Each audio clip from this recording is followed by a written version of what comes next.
돌은 도대체 왜 빠지는 거냐? 바로 누우면 계속 잔 어지럼이 있어가지고 옆으로 잘 수밖에 없고 피곤하면 어지럼이 다시 심해져요. 오늘 이런 어지러운 환자분 내가 다 어지러워요. 이석증에 대한 한번 댓글을 살펴보도록 하겠습니다. 선생님 댓글이었습니다. 네, 감사합니다. 네, 돌은 도대체 왜 빠지는 거냐? 원래 제자리 전정에 있던 이 칼슘 덩어리 이석이 이 세방고리관으로 들어가는 원인은 첫 번째로 이제 떨어져 나오는 거죠. 왜 잘 떨어져 나오겠느냐? 어디 부딪혀서 떨어져 나올 수 있는 거예요. 그러니까 어디 부딪히시거나 뭐 교통사고가 있거나 아니면은 요가나 거꾸리나 아주 심한 안마를 해서 그럼 돌이 굉장히 잘 떨어져 나오겠죠? 그 떨어져 나온 돌들이 이제 세방고리관으로 들어간다. 두 번째는 칼슘 대사가 좀 안 좋아서 그래요. 이게 칼슘으로 만들어진 거기 때문에 이게 깨지면서 자꾸 그 물의 파편, 먼지 같은 게 이제 세방고리관으로 잘 들어가게 된다. 이제 그런 원인으로서는 이제 병중이시거나 칼슘 대사가 이상이 있거나 아니면 폐경기, 노화와 관련돼 가지고 이런 칼슘 대사가 좀 좋지 않으시면 그럼 이제 떨어져 나가면서 세방고리관으로 가는 그런 원인들이 이제 가장 많은 원인이라고 하겠습니다. 그래서 이제 이석증이 있는 분들은 좀 칼슘이나 바이타민 D가 모자라시면 그런 거를 이제 추가적으로 섭취하는 치료를 하시게 됩니다.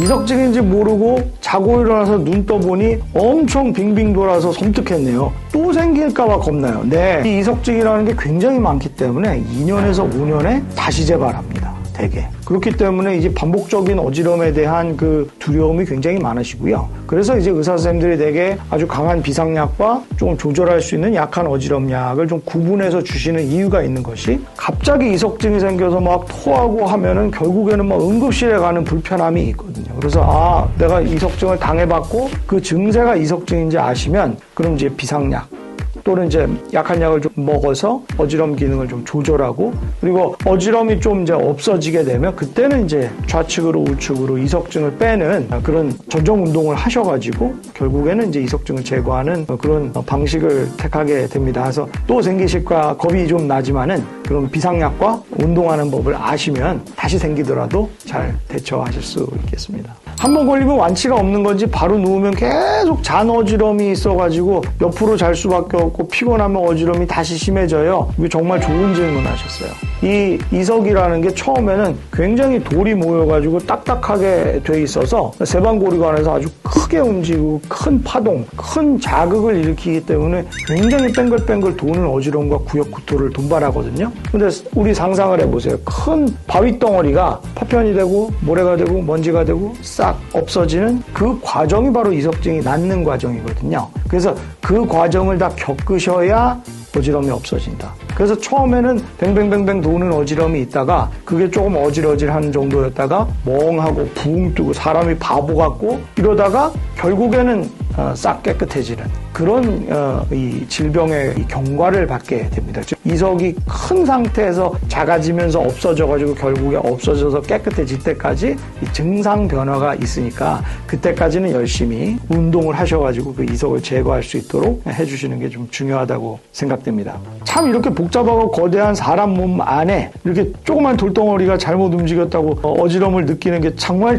신기하시죠? 네, 그래서 이 귀가 참 우리 몸에서는 정말 너무너무 작은 기관인데도 불구하고 소리를 듣고 어지럼을 관장하고 이 얼굴을 움직이는 굉장히 중요한 기능을 담당하고 있기 때문에 정말 소중한 귀한 그런 기관이라고 할 수가 있습니다. 그래서 우리가 참 어릴 때 상상해 보면은 이렇게 뺑글뺑글 돌다가 이렇게 딱 쓰면은 뭐 계속 어찌어찌 하면서 세상이 빙빙빙빙 돌지 않습니까? 바로 이것이 이제 전정기관과 세방고리관의 그런 역할입니다. 그래서 그런 역할에 이런 조그마한 돌덩어리가 잘못 끼어가면 이런 아주 심한 어지럼과 이석증을 느낄 수 있게 된다는 것을 아셨으면 좋겠습니다. 처음 이석증을 겪었을 때는 뇌혈관 쪽에 문제가 생길 수 알고 이게 죽는구나 하는 공포가 정말 장난이 아니었습니다. 진짜 처음 겪으면 공포 그 자체다 라는 댓글을 주셨는데 정말 공감이 가는 글이에요. 그렇습니다. 사실은 이런 극심한 어지럼이 있을 경우에 이게 뇌혈관에 문제가 있는 게 아닌가? 뇌출혈이 있는 것이 아닌가? 뇌종양이 있는 것이 아닌가 하는 그런 걱정과 두려움이 굉장히 크게 생기시죠. 의사 선생님들도 그 구분에 굉장히 어려워하시기 때문에 어지럼 보시는 의사분들이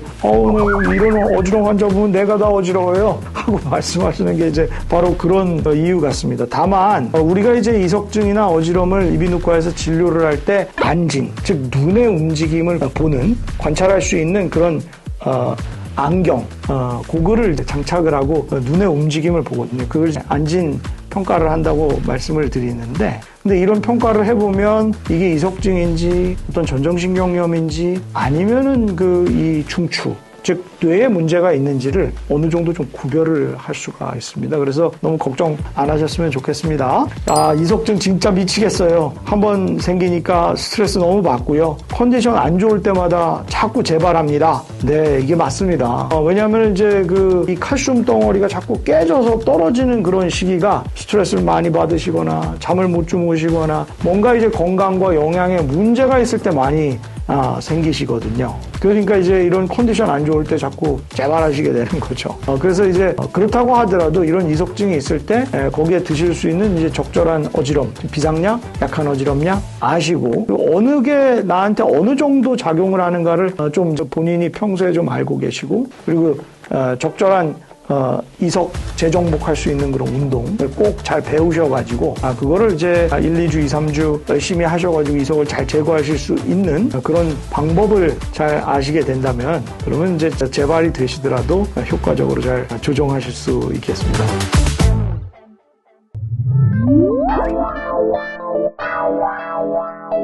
Wow.